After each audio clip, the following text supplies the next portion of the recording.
ओम सहनाववतु सहनौ भुनक्तु सवीर्यं कर्वावहै तेजस्विनावधीतमस्तु मा विद्विषावहै। ओम शांति शांति शांति। आज पोष महीने का अंतिम दिन है। पुष्टि के अंतिम दिन पर हम केनोपनिषद के 5वें मंत्र का चिंतन कर रहे हैं। गत बुधवार को हमने सोचा था यत मनसा न मनुते, मन ब्रह्म को प्रकाशित नहीं कर सकता है। इसके कई कारण भी हमने सोचे थे। पहला कारण था मन जो अव्यापक है उसको ही ग्राह्य करता है, व्यापक को ग्राह्य नहीं करता है, इसीलिए वो ब्रह्म को नहीं समझ पाता है। मन का प्रकाशक चैतन्य ज्योति कोई और है, इसीलिए मन जिससे प्रकाशित होता है उनको प्रकाशित नहीं कर पाते। दूसरा कारण टॉर्च और सेल के एग्जाम्पल से हमने समझा था। तीसरा भी एक कारण है, मन से ब्रह्म को समझना उनके कार्य क्षेत्र से बाहर की बात है। तो मन का कार्य क्षेत्र क्या है? मन का 3 ही कार्य है, चौथा कार्य है ही नहीं। एक है वर्तमान का दर्शन, दूसरा है भूतकालीन स्मृतियां, और तीसरा है भविष्यकालीन कल्पना या योजनाएं। और तीनों बात ब्रह्म को लागू नहीं पड़ती है, इसीलिए मन ब्रह्म को प्रकाशित नहीं कर पाता है। और चौथा भी एक कारण सोचा था कि ब्रह्म चैतन्य परमात्मा मन का नियंता है। जो नियंता है, जिसका नियंत्रण होता है, वो नियंता को नहीं समझ पाता है। हम ऐनक, चश्मा और आंख के एग्जाम्पल से समझा था।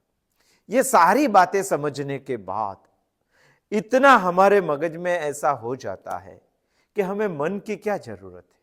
जो मन ब्रह्म तक नहीं पहुंचता है तो मन से सोचने की क्या जरूरत है। यदि सोचना ही नहीं है तो शास्त्रों के अध्ययन की क्या जरूरत है। यदि शास्त्रों का अध्ययन ही नहीं करना है तो उपनिषद के चिंतन करने की क्या जरूरत है। यत मनसा न मनुते येनार्हो मनोमतम तदेव ब्रह्मत्वम विद्धि नेदम यदि दुमुपासते। मन यदि ब्रह्म को प्रकाशित नहीं करता है तो हमें गत बुधवार को एक शंका निर्माण हुई थी कि मन से सोचने की क्या जरूरत है।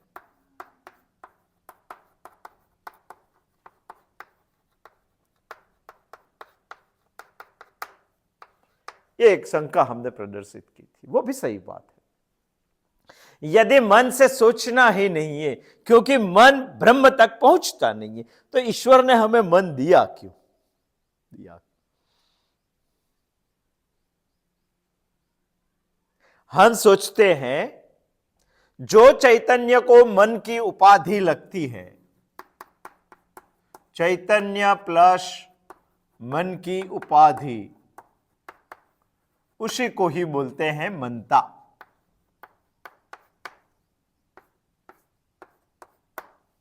वही मनता में से हम उपाधि बात करेंगे तो बचता है ब्रह्म चैतन्य। आगे भी हमने सोचा था यत वाचा अनभ्युदितम के चौथे मंत्र में कि जब भी उपाधि के साथ जो चैतन्य दिखा जाता है, देखने की उपाधि जब चैतन्य पे लगती है तो दृष्टा बोला जाता है। खाने की उपाधि जब चैतन्य पे लगती है तो भोक्ता बोला जाता है। सुनने की उपाधि जब चैतन्य पे लगती है तो श्रोता बोला जाता है। वही सोचने की उपाधि जब चैतन्य पे लग जाती है तभी मनता बोला जाता है। वही मनता में से सोचने वाली उपाधि हम बात करेंगे तो बच जाएगा ब्रह्म, बच जाएगा परमात्मा, बच जाएगा शुद्ध चैतन्य। वही है, इतना शॉर्ट है, इतना समझने जैसी बात है। उसी तरह से मन की तो हमें आवश्यकता है। प्रश्न ये खड़ा होता है, मन से सोचना क्यों? सोचने की क्या जरूरत है? मन से सोचते सोचते हमें चिंतन, मनन और निधिध्यासन तक पहुंचना है। बहुत ध्यान से सुनो। मन से सोचते सोचते हमें निधिध्यासन तक पहुंचना है। यह निधिध्यासन क्या है? वेद की भाषा में निधिध्यासन को उल्टा चश्मा कहते हैं। यह भी सोचना चाहिए। हमें मन से सोचना है और सोचते सोचते सोचते चिंतन, मनन और निधिध्यासन तक पहुंचना है। यह निधिध्यासन क्या है? यहां जो सब्जेक्ट हमारा चल रहा है उसकी दृष्टि से सोचेंगे तो वेद की भाषा में निधिध्यासन माने उल्टा चश्मा। उल्टा चश्मा यानी सामान्यतः हम अंदर से बाहर देखते हैं चश्मा को रख के, मगर निधिध्यासन माने बाहर से अंदर देखने की शुरुआत करनी चाहिए। इसी को बोलते हैं निधिध्यासन। और मन से हमें यहां तक आना है, और यहां तक आना है इसीलिए मन से सोचना है। समझ में आ गया? पूरा गत बुधवार को सोचते सोचते हमें ऐसा लगा कि हद मन से सोचना ही क्यों?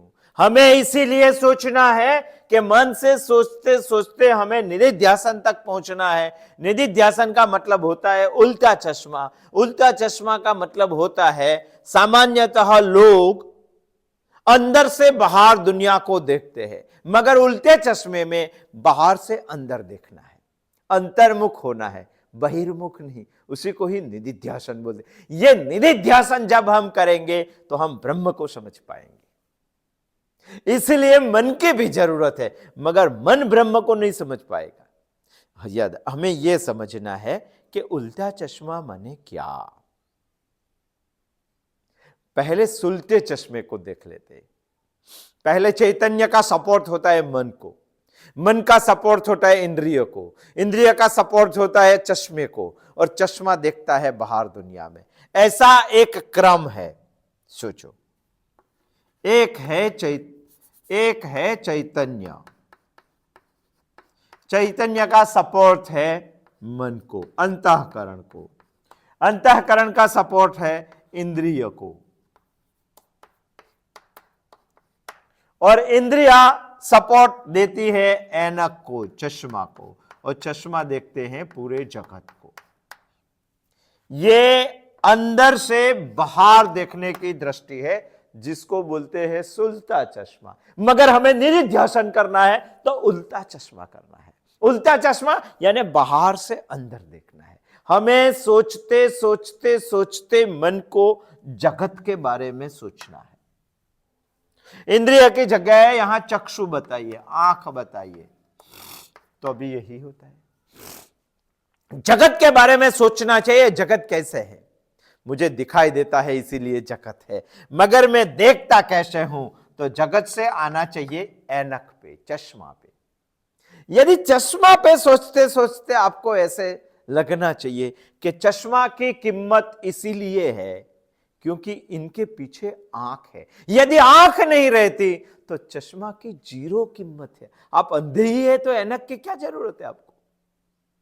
चश्मे की इसीलिए जरूरत है क्योंकि इसके पीछे आंख है। आप दुनिया के सारे लोग यहां से यहां तो देखते हैं, मगर हमें यहां से शुरुआत करके यहां देखता है। इसी को ही बोलते हैं उल्टा चश्मा, और इसी को ही बोलते हैं निधिध्यासन। और हमें निधिध्यासन तक पहुंचना है क्योंकि निधिध्यासन के से हमें ब्रह्म को जानना है।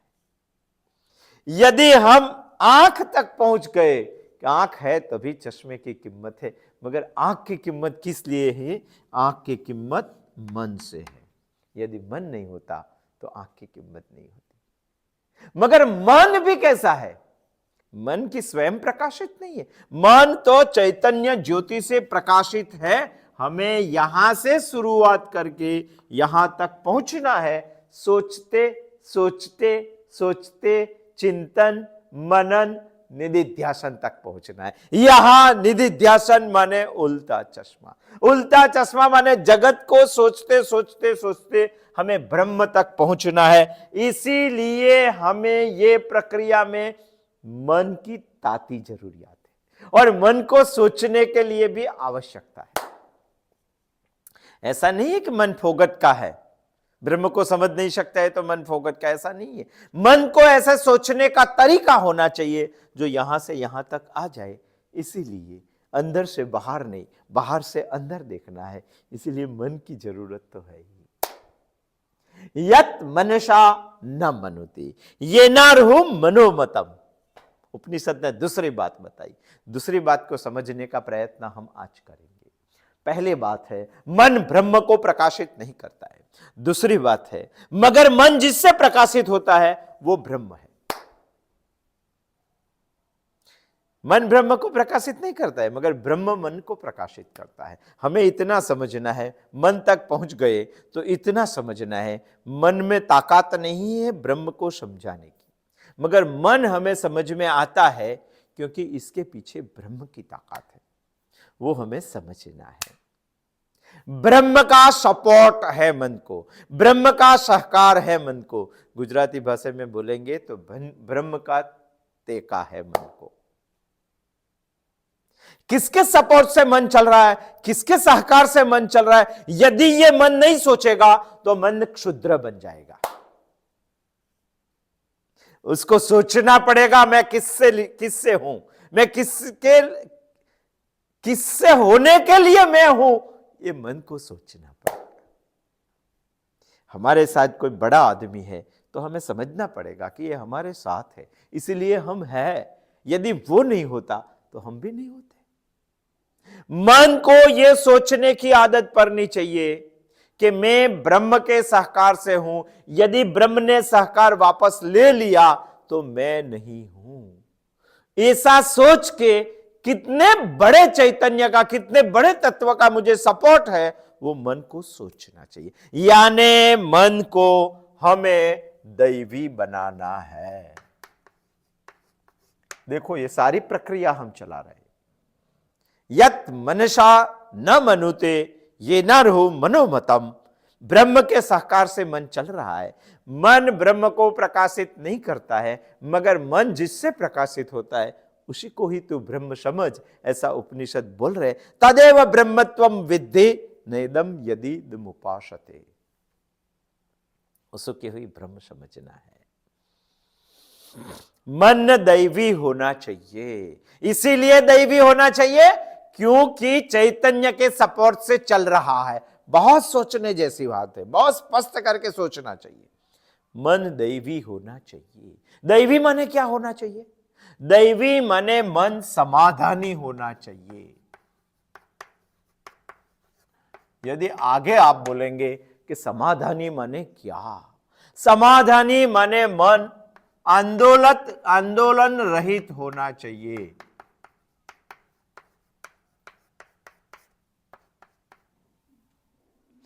ये समझने के दैवी इसीलिए समझा क्योंकि ये ब्रह्म के सहकार से चल रहा है।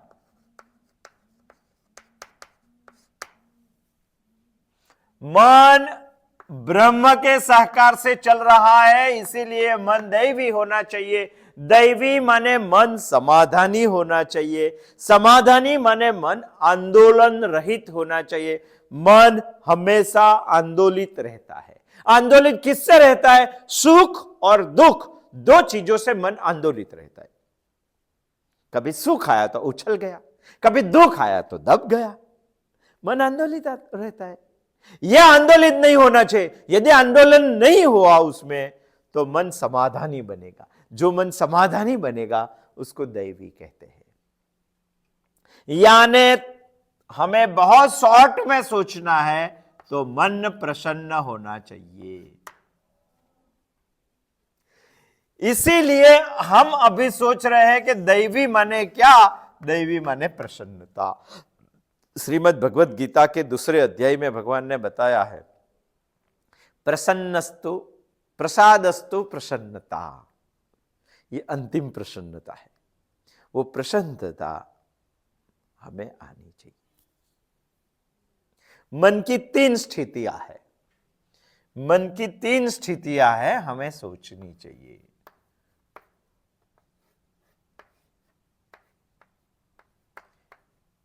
एक स्थिति है अप्रसन्न, दूसरी स्थिति है प्रहरुष्ट और तीसरी स्थिति है प्रसन्न। ये तीनों स्थिति के बारे में हमें सोचना चाहिए, तो हमें समझ में आ जाएगा हमारा मन कहां रुका हुआ है।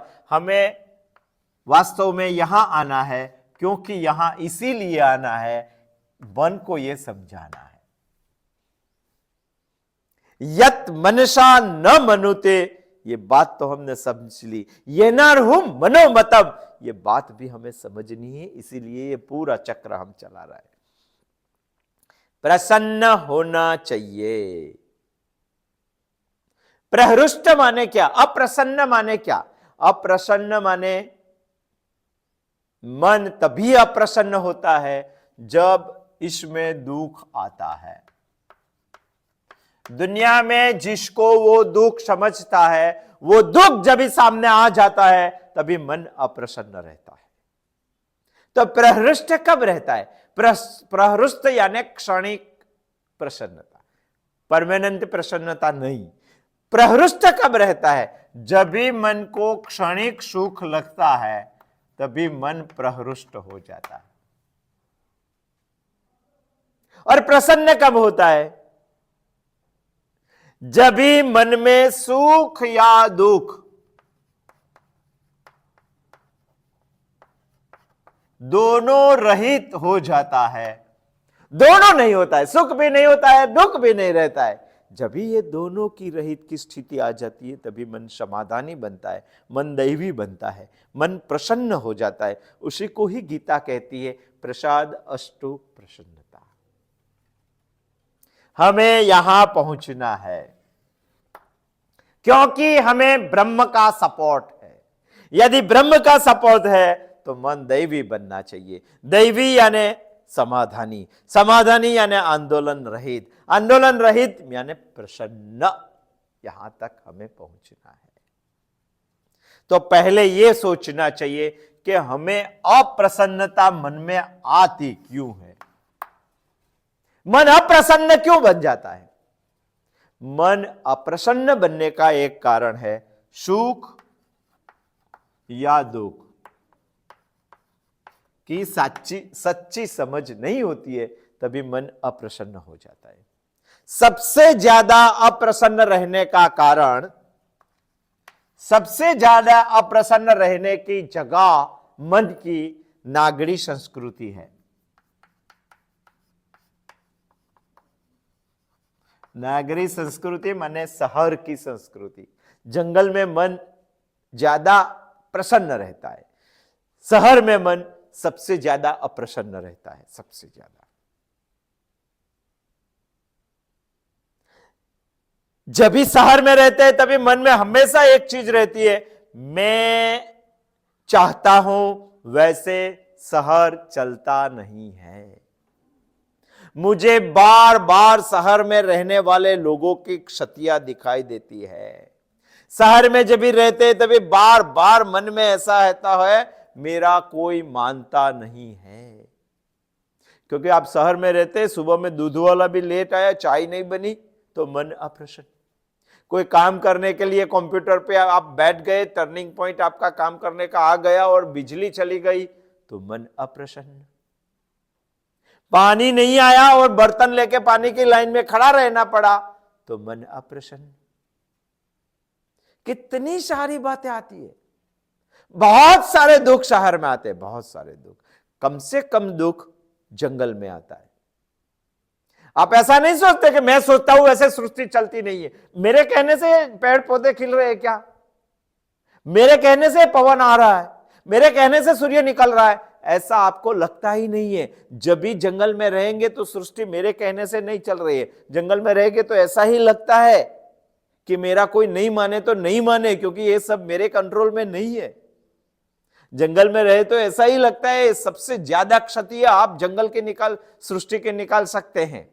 मन प्रसन्न रहेगा। नागरी संस्कृति मन को अप्रसन्न करने के लिए सबसे ज्यादा काम कर रही है, और आज दुनिया का सबसे ज्यादा इंसान का संकल्प है शहर में रहना है। वैसे तो वन में रहना चाहिए, प्रसन्न रहना है। तो कई लोग मान रहे हैं ईश्वर से भी अप्रसन्नता है, ईश्वर यानी जगदीश से भी अप्रसन्नता है। कैसे? कई बार जीवन में सोचता नहीं है वैसा हो जाता है, मैंने सोचा नहीं वैसा हो गया, मैंने चाहा नहीं वैसा मिल गया, मुझे नहीं चाहिए था वो फिर भी आ गया। उसको निभाना पड़ता है, उसको झेलना पड़ता है।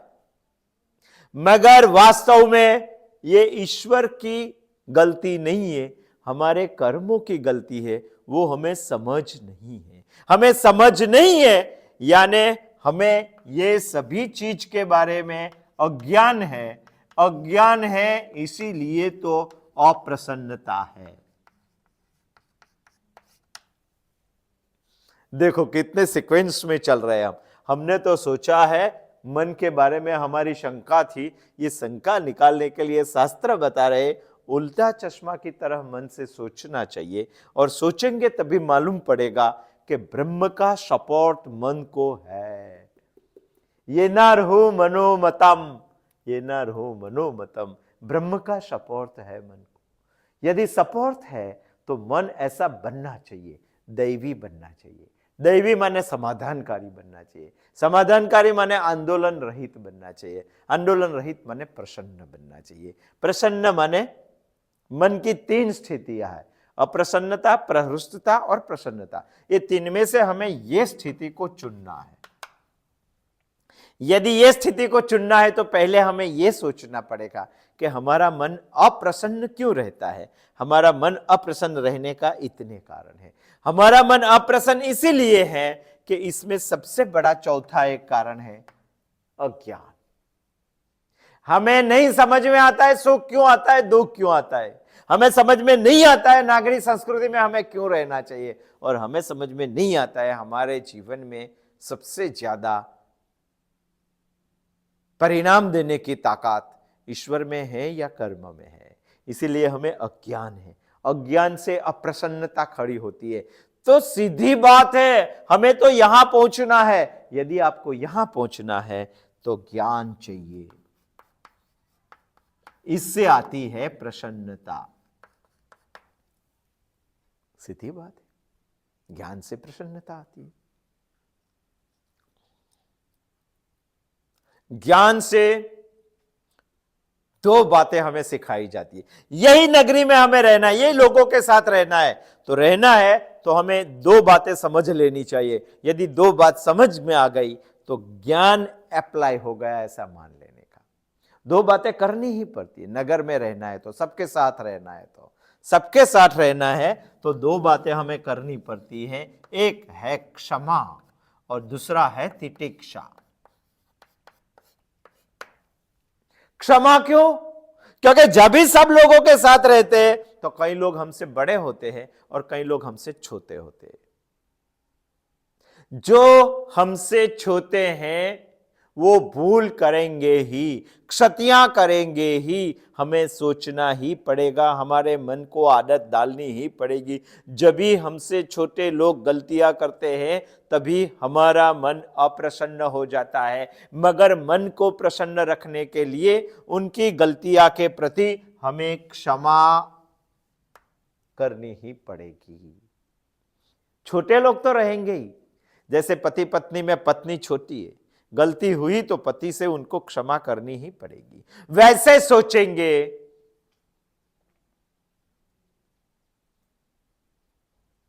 तो सृष्टि में बहुत सारे जीव हमसे छोटे हैं, उनकी गलती तो होगी, हमारी भी होगी, गलती तो होगी। यदि गलती हो गई तो क्षमा करना मन को सीख लेना चाहिए, इससे प्रसन्नता आती है। शंकराचार्य जी ने बताया है एक शाम की जब प्रार्थना बोलते हैं तभी, सत्यपि भेदा पग में नाथ तवाहम न माम के स्वम।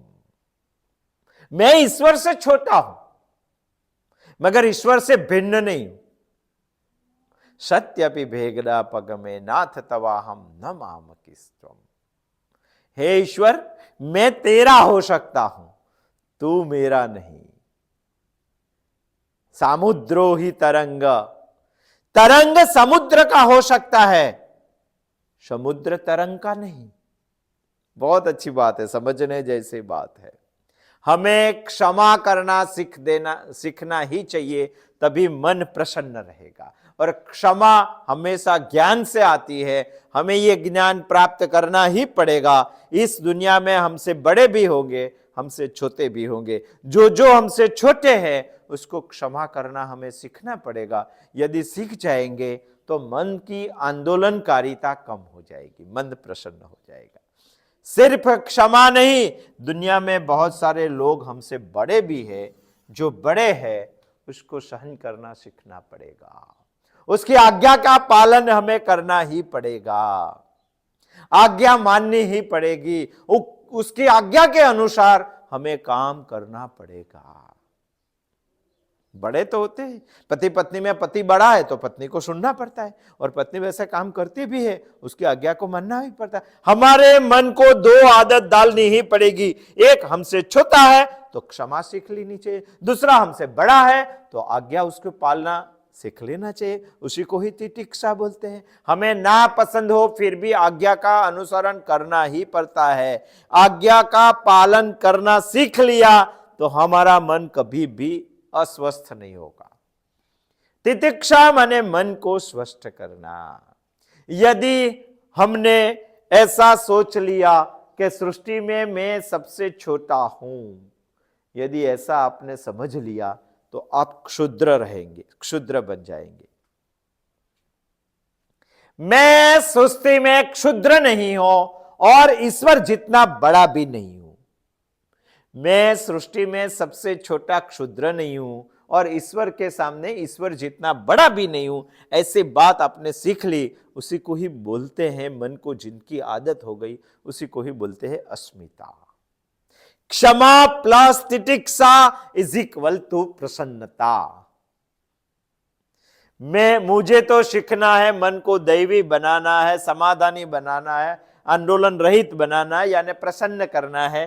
प्रसन्न करना है तो मुझे क्षमा और तितिक्षा, ज्ञान चाहिए। ज्ञान मुझे क्षमा और तितिक्षा का करना ही पड़ेगा। इस संसार में कई लोग मुझसे बड़े हैं, इस संसार में कई लोग मुझसे छोटे हैं। ये दोनों छोटे बड़े मुझे अस्वस्थ बना देते हैं। यदि मुझे छोटे बड़े से अस्वस्थ नहीं होना है तो छोटों के लिए क्षमा, बड़ों के लिए तितिक्षा, ये दो बात मुझे सीखना ही पड़ेगी। यानी एक बात सही हो गई कि मुझे तितिक्षा या क्षमा का ज्ञान हो गया तो मैं प्रसन्न ही रहूंगा। मगर सिर्फ ज्ञान मुझे दैवी नहीं बना सकता है, क्योंकि सिर्फ ज्ञान से मैं सृष्टि से दूर होकर शुष्क भी बन सकता हूं। मैं सिर्फ ज्ञान यदि मेरे पास रहा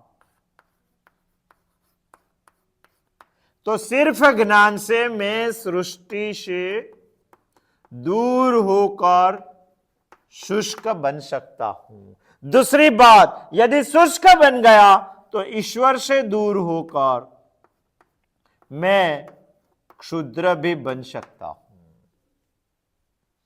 ये दोनों डेंजर बात है।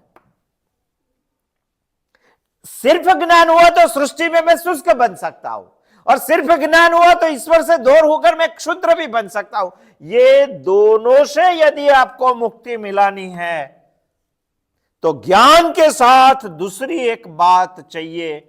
ये दोनों से मुक्ति मिलानी है तो इनका परिणाम ये दो आ सकते हैं। ये दोनों से आपको मुक्त होना है तो दूसरा एक बात हमारे मन में होनी चाहिए, इसको ही बोलते हैं प्रेम। दो बात हमारे मन को प्रसन्न रख सकती है। प्रसन्न यानी आंदोलन रहित रख सकती है, आंदोलन रहित यानी स्वस्थ रख सकती है, स्वस्थ यानी समाधानी रख सकते हैं।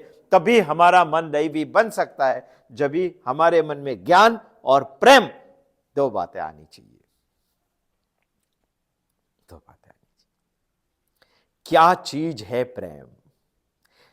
प्रेम यानी भक्ति, ज्ञान, प्रेम यानी भक्ति, ये दोनों चीजें मिल गई तो बन जाएगा ज्ञानी भक्त या तत्वज्ञानी, जो भगवान को बहुत प्रसन्न है।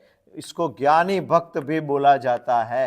और ज्ञानी भक्त यदि आप हो गए तो आपको सिर्फ अभी ज्ञान समझने का हमें इस बार प्रयत्न किया है, अभी हमें भक्ति समझनी है। भक्ति माने प्रेम समझना है, मन को प्रेम समझाना है। यदि प्रेम नाम के केमिकल मन में डालना है तो पहले हमें यह समझना पड़ेगा दुनिया का सबसे बड़ा लव कौन सा है, कौन सा है, किसने बताया है कि इसी को ही प्रेम कहते हैं, इसी को ही प्रेम कहते हैं। वो बात हमें समझनी चाहिए, क्योंकि हम ये बात तो समझ चुके, यन मनसा यत मनसा न मनुते। अभी हम समझ रहे हैं ये ना हुर मनोमतम, मन ब्रह्म को प्रकाशित नहीं करता है, मगर मन जिससे प्रकाशित होता है वो ब्रह्म है। यानी हमने ऐसा समझ लिया ये बात से कि मन ब्रह्म के सहकार से चलता है। यदि ब्रह्म के सहकार से चलता है तो हमें किसका सहकार है वो हमें समझना चाहिए।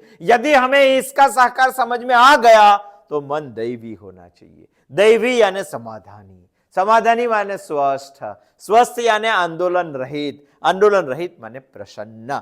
प्रसन्न तो करना है तो पहले अप्रसन्न समझना पड़ेगा। अप्रसन्नता आती है अज्ञान से आती है, तो एक बात सही हो जाती है कि ज्ञान से प्रसन्नता आती है। तो ज्ञान किसको कहते हैं? इस संसार में रहना है तो छोटे बड़े के साथ रहना सीख लेना चाहिए, तभी इसको ज्ञान बोला जाता है। इससे मन स्वस्थ होता है। छोटे के साथ क्षमा से और बड़े के साथ तितिक्षा से हमें रहना है। यदि ऐसा रहना सीख लिया तो ये चैप्टर तो हमारा खत्म हो गया। मगर ये चैप्टर की दो डेंजर बात है, सृष्टि में शुष्क मानेंगे ईश्वर को, ईश्वर के सामने हम क्षुद्र हो जाएंगे। यदि ये दोनों नहीं होना है तो ज्ञान के साथ प्रेम होना चाहिए, और प्रेम मिला के ज्ञान जब इकट्ठा होता है तभी होता है तत्वज्ञानी, तभी होता है दैवी जीवन, तभी होता है प्रसादस्तु प्रसन्नता।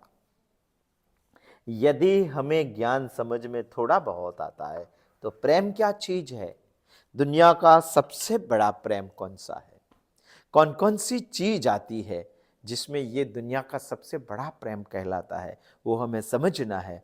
आने वाले बुधवार को आएंगे और समझेंगे। हमें पूर्ण होना है, यदि पूर्ण के पास पहुंचना है। यत मनसा न मनोते ये नारहो मनते ये नारहो मनोमतम तदेव ब्रह्मत्वं विद्धे नेदम यदि दमुपासते। आने वाले बुधवार को आएंगे और कुछ समझेंगे। अस्तु, जय श्री कृष्ण।